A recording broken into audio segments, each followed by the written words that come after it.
ಟಿಪ್ಪು ಸುಲ್ತಾನ್ ಬಗ್ಗೆ ಈ ಸತ್ಯ ಕೇಳಿದ್ರೆ ಶಾಕ್ ಆಗ್ತೀರಾ.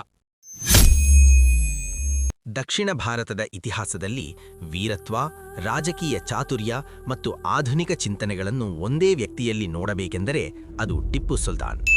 ಆದರೆ ನಾವು ಸಾಮಾನ್ಯವಾಗಿ ಕೇಳುವುದು ಯುದ್ಧಗಳ ಕಥೆ, ಬ್ರಿಟಿಷರ ವಿರುದ್ಧದ ಹೋರಾಟ.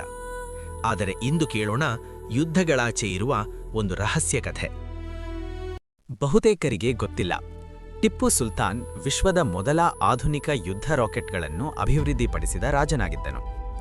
ಅವನ ತಂದೆ ಹೈದರ್ ಅಲಿ ರಾಕೆಟ್ ತಂತ್ರಜ್ಞಾನಕ್ಕೆ ಬೀಜ ಬಿತ್ತಿದರೆ, ಟಿಪ್ಪು ಅದನ್ನು ಭೀಕರ ಯುದ್ಧಾಯುಧವಾಗಿ ರೂಪಿಸಿದ. ಆ ಸಮಯದಲ್ಲಿ ಯುರೋಪಿನಲ್ಲಿ ಬಳಕೆಯಲ್ಲಿದ್ದ ರಾಕೆಟ್ಗಳು ಕಾಗದದ ಅಥವಾ ಬಿದಿರು ಕೇಸ್ಗಳಿಂದ ಮಾಡಲಾಗುತ್ತಿತ್ತು. ಆದರೆ ಟಿಪ್ಪು ಸುಲ್ತಾನ್ ಲೋಹದ ಕೇಸ್ ಬಳಸಿದ. ಇದರಿಂದ ರಾಕೆಟ್ ದೂರ ಹೆಚ್ಚು ಹೋಗುತ್ತಿತ್ತು, ಕೆಲವೊಮ್ಮೆ 2 ಕಿಲೋಮೀಟರ್ಗೂ ಹೆಚ್ಚು. 1780ರಲ್ಲಿ ನಡೆದ ಬ್ಯಾಟಲ್ ಆಫ್ ಪೊಲಿಲೂರ್ ಯುದ್ಧದಲ್ಲಿ ಟಿಪ್ಪುವಿನ ರಾಕೆಟ್ ದಾಳಿ ಬ್ರಿಟಿಷರನ್ನು ಬೆಚ್ಚಿ ಬೀಳಿಸಿತು.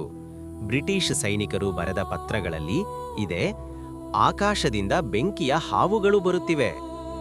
ಈ ರಾಕೆಟ್ ತಂತ್ರಜ್ಞಾನವನ್ನು ನಂತರ ಬ್ರಿಟಿಷರು ಕೊಂಡೊಯ್ದು ಅಧ್ಯಯನ ಮಾಡಿ ಕಾಂಗ್ರೀವ್ ರಾಕೆಟ್ಸ್ಗಳು ರೂಪಿಸಿದರು. ಅಂದರೆ ಟಿಪ್ಪುವಿನ ತಂತ್ರಜ್ಞಾನವೇ ನಂತರ ಯುರೋಪಿನ ಯುದ್ಧಗಳಲ್ಲಿ ಬಳಸಲ್ಪಟ್ಟಿತು. ಟಿಪ್ಪು ಸುಲ್ತಾನ್ ಕೇವಲ ಯೋಧನಲ್ಲ, ಅವನು ಪುಸ್ತಕ ಪ್ರಿಯ. ಅವನ ಅರಮನೆ ಶ್ರೀರಂಗಪಟ್ಟಣದಲ್ಲಿ ದೊಡ್ಡ ಗ್ರಂಥಾಲಯವಿತ್ತು. ಅಲ್ಲಿ ಗಣಿತ, ಖಗೋಳಶಾಸ್ತ್ರ, ವೈದ್ಯಶಾಸ್ತ್ರ ಮತ್ತು ಯುರೋಪಿಯನ್ ವಿಜ್ಞಾನ ಗ್ರಂಥಗಳೂ ಇದ್ದವು. ಅವನು ಫ್ರೆಂಚ್ ವಿಜ್ಞಾನಿಗಳೊಂದಿಗೆ ಪತ್ರವ್ಯವಹಾರ ಮಾಡುತ್ತಿದ್ದ. ಫ್ರಾನ್ಸ್ನೊಂದಿಗೆ ಸ್ನೇಹ ಬೆಳೆಸಿ ಬ್ರಿಟಿಷರ ವಿರುದ್ಧ ಜಾಗತಿಕ ಮೈತ್ರಿ ಮಾಡಲು ಯತ್ನಿಸಿದ. ಟಿಪ್ಪು ಸುಲ್ತಾನ್ ಕುರಿತು ವಿವಾದಗಳಿವೆ, ಆದರೆ ಒಂದು ಸತ್ಯ, ಅವನು ಹಲವಾರು ದೇವಾಲಯಗಳಿಗೆ ದೇಣಿಗೆ ನೀಡಿದ್ದ ದಾಖಲೆಗಳಿವೆ. ಉದಾಹರಣೆಗೆ, ಶೃಂಗೇರಿ ಶಾರದಾ ಪೀಠಂ ಮೇಲೆ ಮರಾಠರು ದಾಳಿ ಮಾಡಿದಾಗ ಟಿಪ್ಪು ಸುಲ್ತಾನ್ ಸ್ವತಃ ಪತ್ರ ಬರೆದು ಸಹಾಯ ಕಳುಹಿಸಿದ್ದ. ಅವನು ಬರೆದ ಪತ್ರದಲ್ಲಿ ಧರ್ಮದ ರಕ್ಷಣೆ ನಮ್ಮ ಕರ್ತವ್ಯ ಎಂದು ಉಲ್ಲೇಖವಿತ್ತು. ಟಿಪ್ಪು ಸುಲ್ತಾನ್ ಹೊಸ ನಾಣ್ಯಗಳನ್ನು ಪರಿಚಯಿಸಿದ.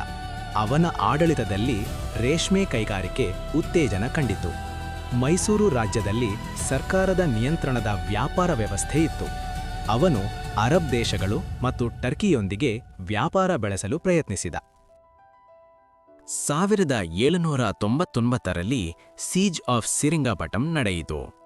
ಬ್ರಿಟಿಷರು, ಮರಾಠರು ಮತ್ತು ಹೈದರಾಬಾದ್ ನಿಜಾಂ ಸೇರಿ ದಾಳಿ ಮಾಡಿದರು. ಟಿಪ್ಪು ಸುಲ್ತಾನ್ ಪಲಾಯನ ಮಾಡುವ ಅವಕಾಶ ಇದ್ದರೂ ಅವನು ಹೋರಾಡುತ್ತಲೇ ಮೃತಪಟ್ಟ. ಅವನ ಪ್ರಸಿದ್ಧ ಮಾತು, ಒಂದು ದಿನ ಹುಲಿಯಾಗಿ ಬದುಕುವುದು 100 ವರ್ಷ ಕುರಿಯಾಗಿ ಬದುಕುವುದಕ್ಕಿಂತ ಉತ್ತಮ. ಅವನ ದೇಹ ಗುಂಬಜ್ನಲ್ಲಿ ಸಮಾಧಿ ಮಾಡಲಾಯಿತು, ತಂದೆ ಹೈದರ್ ಅಲಿಯವರ ಸಮಾಧಿಯ ಪಕ್ಕದಲ್ಲಿ.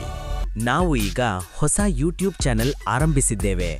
ಇದೇ ರೀತಿ ವಿಡಿಯೋಗಳು ನಮ್ಮ ಚಾನೆಲ್ನಲ್ಲಿ ಹಾಕುತ್ತೇವೆ. ದಯವಿಟ್ಟು ಸಬ್ಸ್ಕ್ರೈಬ್ ಮಾಡಿ, ಸಪೋರ್ಟ್ ಮಾಡಿ.